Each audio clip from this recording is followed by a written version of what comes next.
একটা 50 আছে, একটা টাকা আছে, একটা 20 আছে। এটা কত? এটা 150। একটা দেন। ওইগুলো কি কলা? এটা হচ্ছে আপনার সূর্যমুখী কলা। এটা কি পাহাড়ি? হ্যাঁ, পাহাড়ি। ওটা মানে খাওয়ার মতো হয়েছে? নরম হয়েছে? নরম হয় না, এটা খাওয়া যাবে না। কালকে এটা একটা দেন।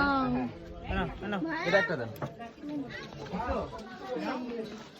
নাও দিচ্ছি টাকা পরে। শেষ করি একসাথেই তো ইয়েতে তো। আসো। আসছি।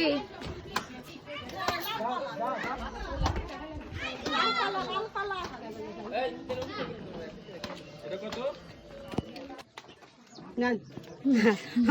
আমি দাপ কাটছি, আপনি আমার সাথে চলুন। এই কাকি ওই যে একটু নরম নরম আছে ভিতরে সেরকম দেখে একটু খাইছেন। এটা